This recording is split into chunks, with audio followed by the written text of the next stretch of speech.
இந்த இது வந்து அந்த உருண்டை உங்களுக்கு தெரியும். நம்ம வந்து வீட்டுல பூச்சிகளுக்குலாம் அந்த அலமாரியில அந்த மாதிரிலாம் வைப்போம். இந்த மரத்துல வந்து நம்ம அந்த காண்டாமிருக வண்டோடைய சிம்டம் பார்க்கலாம். இந்த மாதிரி சிம்டம் இருக்கும். அந்த கட் பண்ணி இருக்கும் லீஃப் ஷீட்.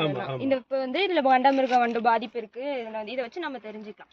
இப்போ வந்து நம்ம பெரிய மரம் அப்படின்னா நம்ம மற்ற மெஷர்ஸ் இந்த மருந்து ஆர்கானிக்கா நிறைய மெத்தட்ஸ் இருக்கு. பட் வந்து நம்ம சின்ன சீட்லிங்லேயே வந்து அந்த காண்டாமிருக வண்டை கட்டுப்படுத்தணும்னா இது ஒரு எளிமையான மெத்தட். இதை வந்து என்ன பண்ணுன்னா ஒரு 45 days 45 நாளைக்கு ஒருக்கா இது ஒரு மரத்துக்கு மூணு உருண்டை வந்து அந்த டாப் மோஸ்ட் இலை அந்த உச்சியில இருக்கிற 3 இலையோடைய அடிப்பகுதியில அந்த குருத்தோட்டி அதை வந்து உள்ளார வச்சுட்டோம் அப்படின்னா காண்டாமிருக வண்டு வந்து அந்த இது வந்து ஆவியாகிற தன்மை உள்ளது. ஆவியாகும் போது இதுல இருந்து வர அந்த ஸ்மெல்லுக்காக அது வந்து இது ஒரு தடுப்பானா இருக்கும். வந்து வராது.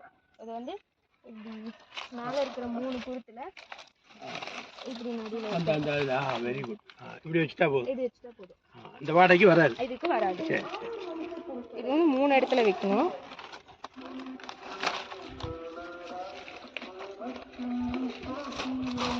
Very good. இன்னொன்று அதில் ஒன்று வைக்காமா? இதை இங்கே மேலே வச்சு